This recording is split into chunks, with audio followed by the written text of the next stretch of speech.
A čau lidi, my jmenujeme Mine a já vás zdravím u nového videa. Je to takový tutoriál, jak si spustit nějaký ten film zdarma. Už jsem to dělal několikrát, jenže pak jsem smažil všechny videa na YouTube a tak dále. No a teď hodně dlouho nevyšlo video, je to z toho důvodu, že prostě jsem neměl čas a natáčel jsem na jiný channel. Teď jsem chtěl natočit NHL 14, natočil jsem ji, ano, natočil. A potom jsem zjistil, že nenahrál celou dobu můj zvuk. Ty vole, co to je za nesmysl? Ty vlastně jsem nenastavoval. Dobrý, tak můžeme jít na to. Takže tady si zadáte sleduju filmy. Normálně takhle se to tam zadáte. A jako první vám vyjede tady to. Klikněte na to. A tady se vám objeví úžasná tabulka.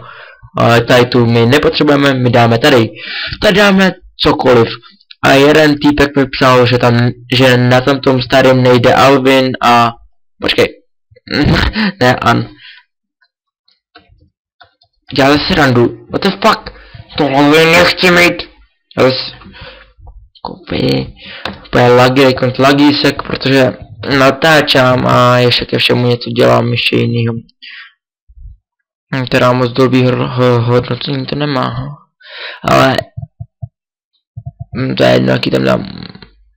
Třeba tohle, všechny tady jdou, jo, všechny jdou. Tak vidíte, prostě tady se vám objeví takhle normálně to. A tady dole máte tabulku přehrát film. Klikněte na to, objeví se vám tady to. Počkáme. Vám to bude určitě rychlejc, ale mně to nepůjde rychlejc, dělej.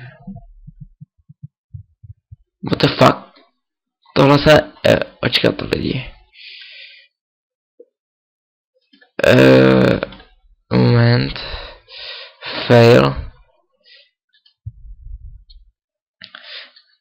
Chvilku počkejte, potřebuji dát střih. Tak jsem zpět a asi na 50. se mi to zapnulo konečně. Tak, ono to půjde poprvé nejspíš. Tady máte takhle normálně ikonku film zdarma a tady máte to video, tady potom ještě dole. Tak co si uděláme? No samozřejmě, že klikneme sem. Tady to by se vám nemělo objevit, ale pokud ano, tak to je jedno. Dobrý. A vidíte? Nevidíte, protože mám úplně totálně pomalý internet. Dělej. Potom na to kliknete ještě jednou. Ty vole, dělej.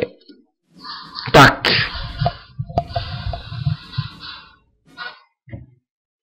Je to normálně v češtině. Je to úplně normálně v češtině, takže úplně v pohodě si můžete vychutnat zábavu.